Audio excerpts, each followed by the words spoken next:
Today we're taking a look at the RTX 4070 Super performance in Hogwarts Legacy. The RTX 4070 Super that I'll be testing with today is the Asus Dual OC model. I'll be testing it with the BIOS switch set to the performance mode, and I'll be testing it at various quality modes and resolutions. The test system consists of my Ryzen 7 9700X. I'll be running it with PBO enabled with the +200 offset. The scaler will be set to 10x, and I'll be utilizing 32 gigabytes of G.Skill DDR5 6000 memory. The CPU is being cooled by the Be Quiet Silent Loop 3, which is a 420mm radiator to provide excellent CPU cooling. Normally, I would start these benchmarks off with the 1080p testing, but when I ran this card through, I did have some strange issues at 1080p. The performance figures really weren't making a whole lot of sense to me. They were actually a little bit less than 1440p, and I had some other consistency issues. I essentially gave up for time. I decided to skip the 1080p testing in favor of the 1440p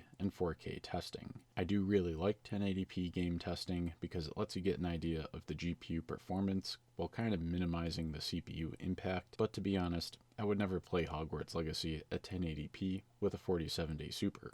I would only play 1440 or 4K. Anyways, let's take a look at the 1440 testing. Starting the benchmarks off with 1440p medium, I recorded an average frame rate of 146 FPS while running around Hogsmeade. The 1% lows were around 84 FPS. Bumping that quality up to the high preset produces better visuals, of course, and it's only costing us a little bit of performance here, with the average shrinking to 114 FPS and the 1% lows being right around that 64 FPS range. Checking out the Ultra preset, the average performance was about 104 FPS, with the lows right around 55 or 56 FPS. In my opinion, I'd probably aim for 1440p Ultra in Hogwarts Legacy with the 4070 Super, even though the lows were a little bit farther away from the average than I typically would prefer in other gaming scenarios. I did, however, want to check out the DLSS and ray tracing performance with the 4070 Super,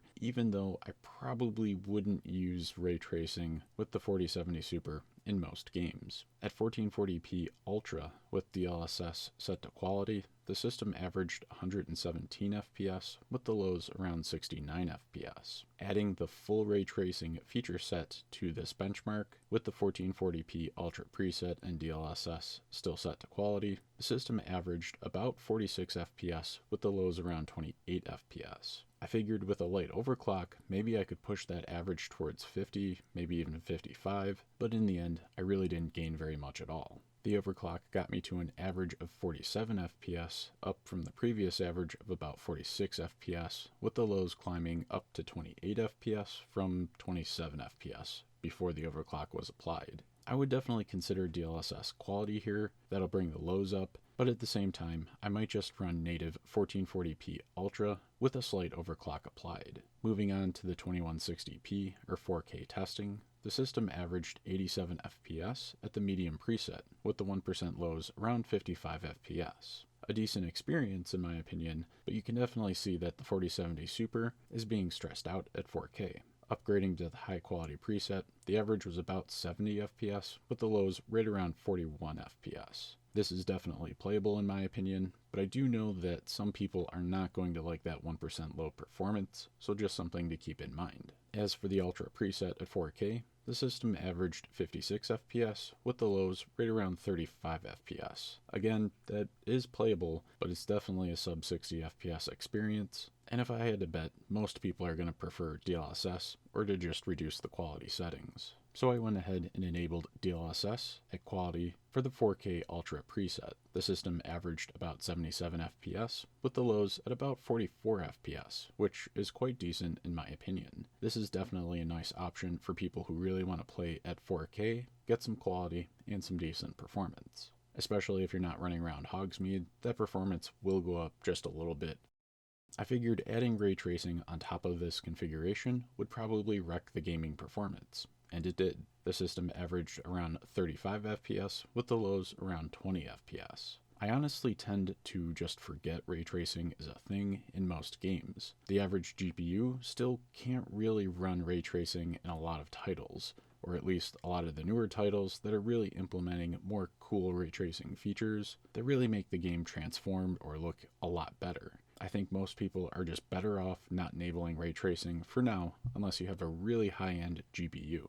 But I look forward to the day that everybody can run ray tracing and nobody ever thinks about performance again. Overall, I would say the RTX 4070 Super was a solid performer in Hogwarts Legacy, especially at 1440p high or ultra native resolution. You can always enable DLSS if you really want to max out that high refresh rate monitor that you have, but for me, I would probably choose to play 1440p with the high quality preset. I would leave it at native resolution, but I would probably go back and dial in that overclock to keep that visual quality and keep that frame rate up nice and high. In the end though, it's really up to you how you want to play the game. If you want to take a look at the 4070 Super that I used in this build, or any of the other system build parts, I'll have some affiliate links in the description below. You can head down there and check those out. If you got anything out of this video, I'd appreciate it if you could smash that like button, as that tells YouTube to share this video with other gamers who are looking at the RTX 4070 Super. Gaming PC and component testing, as well as benchmarking videos like this one, are what I create around here. If you're into that kind of thing, make sure to get subscribed to the channel and ring that bell for notifications. There's quite a bit of content on the channel already for gaming, PC builds, and server builds, so definitely poke around and take a look. Until next time, keep on gaming.